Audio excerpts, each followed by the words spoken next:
Welcome back to the A to Z of domestic abuse. I'm Ike, and I am, and this is your podcast host for the A to Z of domestic abuse. Can you, will you please reintroduce yourself to the fans? Hi, everyone. Again, I am Dorian Riley. Thanks for coming back to my channel. We have an awesome interview going on, so you'll hear the rest of it in just a second. Yes. Oh, okay. I like to think of this about more as a conversation than an interview, so it helps you kind of relax. And what informed the decision? I mean, writing a book is one thing, which is a brilliant book, by the way.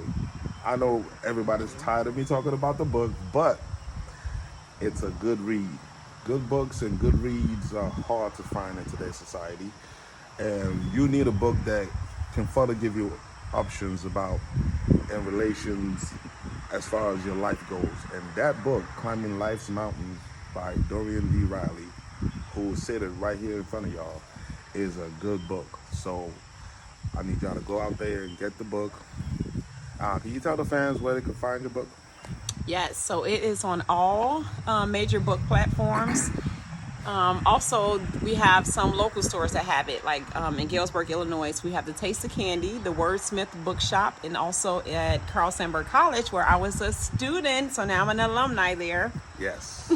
I told y'all she has a wealth. She's a very successful book author, a very successful business owner. She's a successful speaker as well. So I'm gonna ask you, as far as speaking goes, why speaking? Why couldn't you just stop at writing the book? Why did you feel the need to go into speaking? I think with speaking, it's just so impactful. You get a chance to like connect with the audience, like one-on-one. So it's one thing to read my words, and it's a totally different thing for me to just experience that one-on-one with people, experience that one-on-one with the audience, because people like to feel like you are talking directly to them, and I am. So I think it's just a different type of vibe and different type of feeling to have the person like right in front of you. So if people are in person, they can like ask me questions, ask me about my journey, different things like that. Why do I like writing? Why do I like speaking? Because definitely that was something that was put on my heart way before I ever became an author. I've always wanted to voice my opinion, and then, let other people know like things that's going on, things that's probably just not right that's going on. Those are things I like to talk about, and other people experiences. Like I like to engage with people about those things. And, people like to feel like they're being listened to. So when I'm speaking directly to that person that may feel that way. And it's a totally different type of connection. I think it's a powerful connection. I think it's a very necessary connection, because we need each other. And we're not supposed to be in this world just, relying on our own selves and our own strength. We need each other. We need that communication, and it can, move mountains. Just having that person right in front of you that you can ask questions to.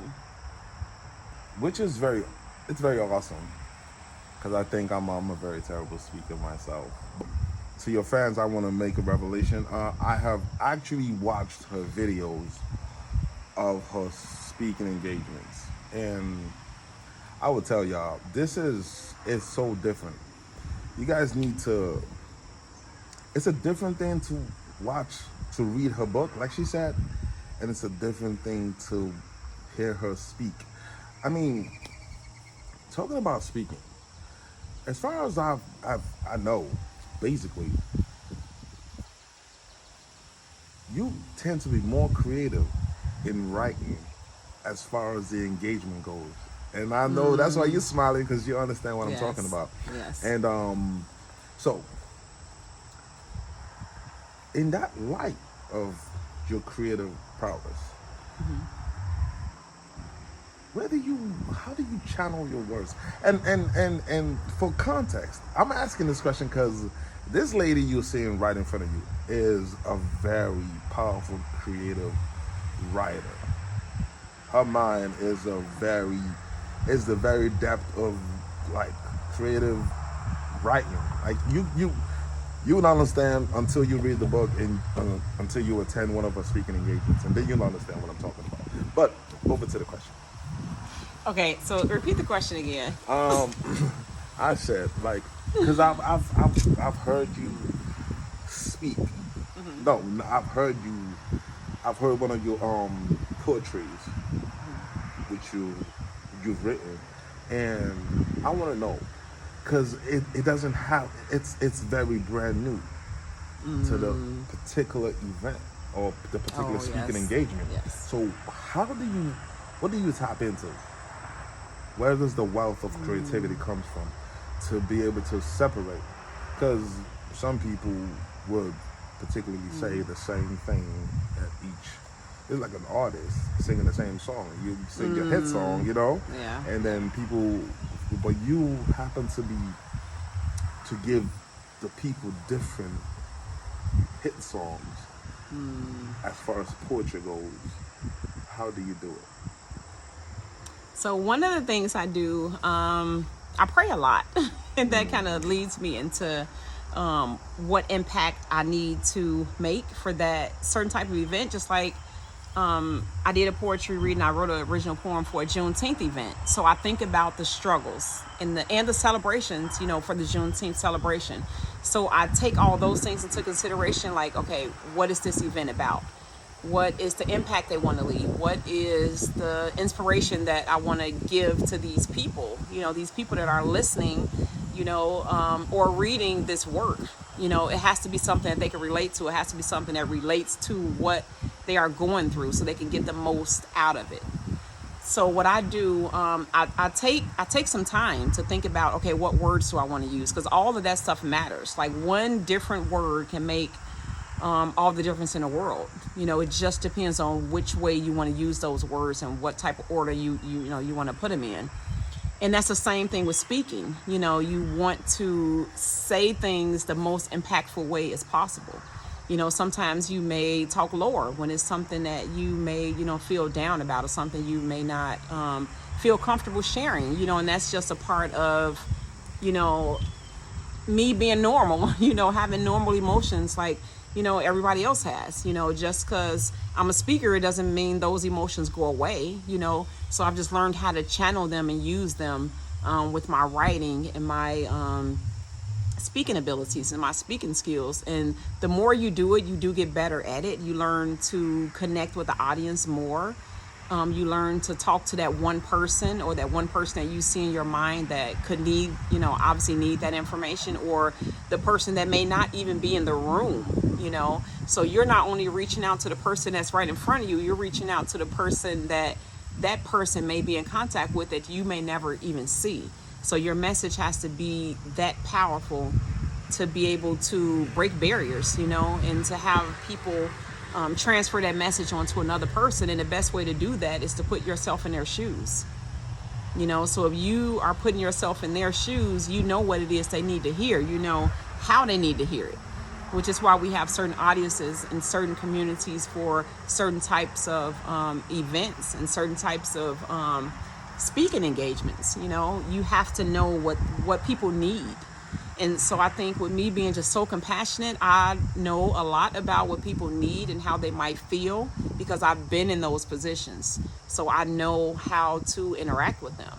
And that's the one thing about being human and being down to earth, because you're able to relate to anybody, because we've all had hurt, we've all had pain, we've all had happiness and joy. And a lot of those events are just, it's just another way of celebrating those things, bringing those things back to light. So who doesn't know about things like that? Everybody does. So my job, I feel, when I'm writing and when I'm speaking, is to reach out to that person that needs me to understand them and to relate to them. And I just kind of go off that. I go off how I feel in my spirit. So that helps me to connect with what the audience members need and what the person needs to read on the page to make them make a difference in their life. Wow. I've always wanted to pick your brain, and that makes so much sense to me. I'm not gonna lie. I'm not even tripping, because I think I'm more privy to your work than a lot of people are. But hopefully, with your explanation, a lot of people are gonna be looking out for more of your work because it should be New York bestseller. Your book, you know, I Thank think you. your book has done far so much for a lot of people, more than you know whoever's. I mean, no offense to anybody's creative writing, but this is authentic writing, and not a ghostwriter. And we know a lot of people have ghostwriters now, but the excitement of when will you be content? Because you're like a woman with many hats. I am. I think just making the most impact that I can make, and I think Right? things Can I like stop you right there? yes. What is Okay. the most impact for you? I think the most impact is when I know I have helped someone to change their life and turn it around to a better life. Because some people think, like, even with the mistakes they've made, they kind of stay right there. They don't move from that position. So, I mean, I want more. I don't want anything more than to have that person see themselves like the way God sees them, sees them as beautiful, as skilled, as impactful, as worthy, as, necessary in this world.